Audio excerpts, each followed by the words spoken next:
In nomine Patris et Filii et Spiritus Sancti.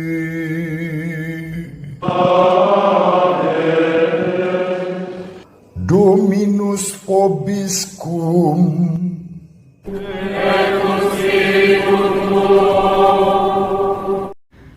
Datanglah ya Roh Pencipta, hati kami kunjungilah, penuhi dengan rahmat-Mu jiwa kami ciptaan-Mu. Kau digelari penghibur, karunia Allah yang luhur. Kau hidup api dan kasih, dan pengurapan ilahi. Di Kau sabda karunia, dan tangan kanan ilahi.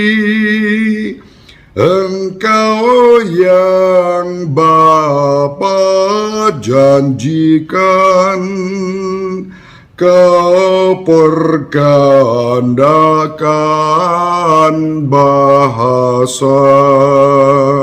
Sinari hati umat-Mu, dan curahkanlah cinta-Mu.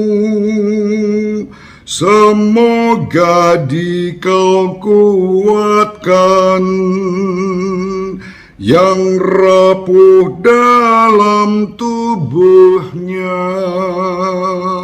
Alahlah musuh umat-Mu, berilah kami damai-Mu, agar dengan tuntunan-Mu kami hindarkan yang jahat.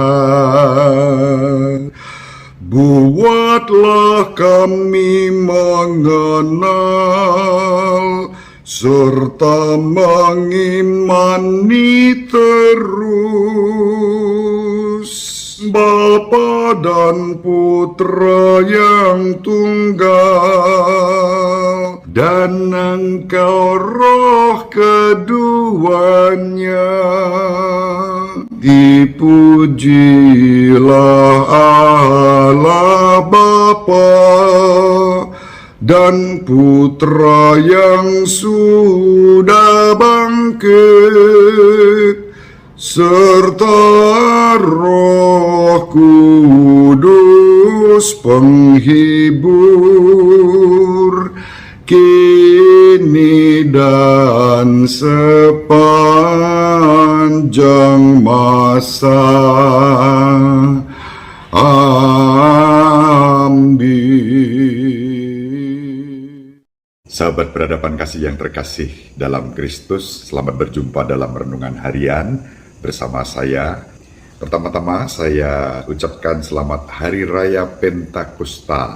Hari Raya Pentakosta merupakan hari raya mensyukuri, mengenang dengan penuh syukur pencurahan Roh Kudus kepada para rasul, dan dengan demikian gereja dimulai peziarahannya di dunia ini menuju kehidupan abadi di surga.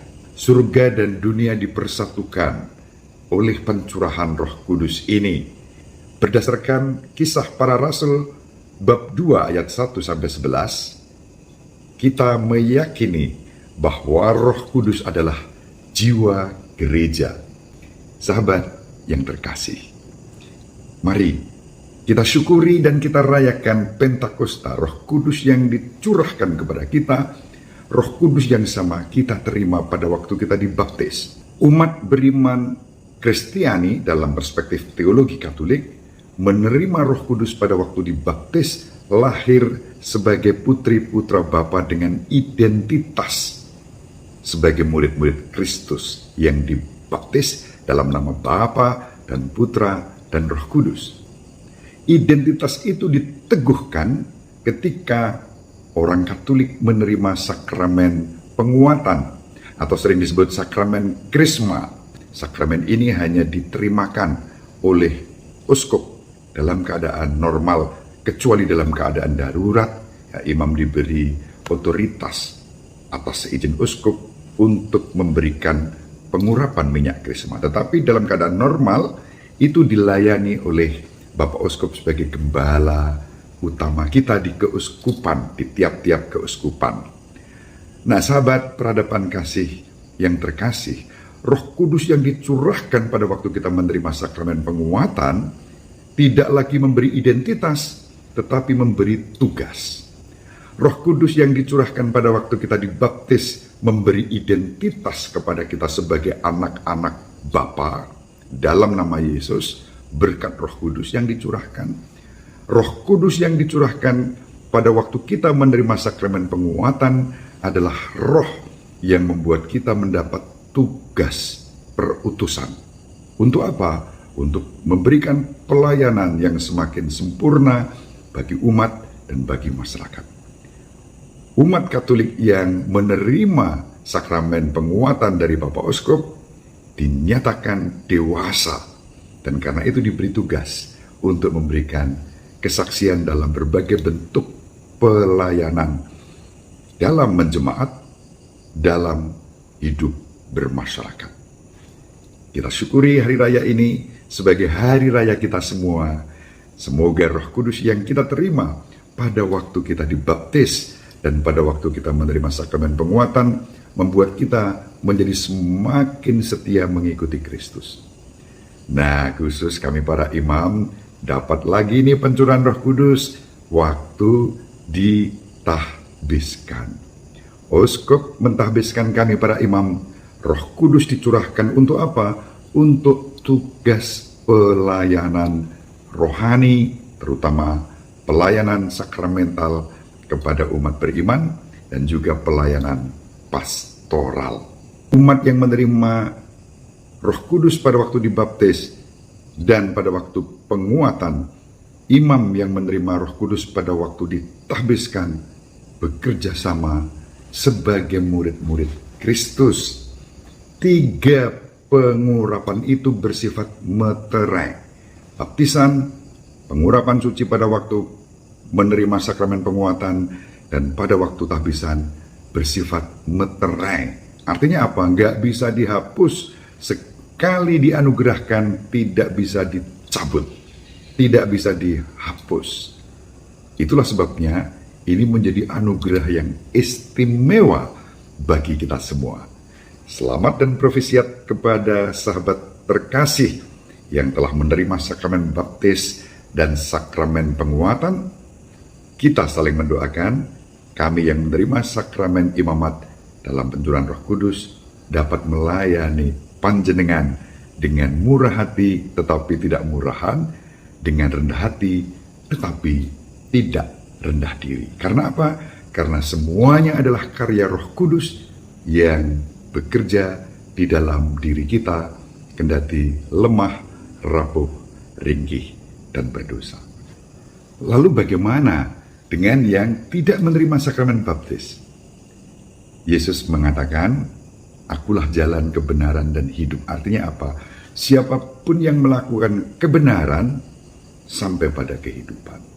Syukur pada Allah bagi yang dibaptis, syukur pada Allah meskipun tidak dibaptis, apapun agama dan kepercayaan panjenengan, tetapi melakukan kebenaran, mengamalkan kebenaran, menghayati kekudusan dan kesucian, mewujudkan keadilan, kerukunan, dan perdamaian dalam hidup bersama. Di sana juga Roh Kudus bekerja. Ibu Maria mendoakan kita, Bapak Yosef menjaga dan merestui kita dengan keheningannya. Allah yang Maha Pengasih dan Penyayang memberkati, melindungi sahabat terkasih bersama seluruh anggota keluarga dimanapun berada, demi nama Bapa dan Putera dan Roh Kudus. Amin. Terima kasih. Salam sehat, tetap semangat, jangan lupa bahagia.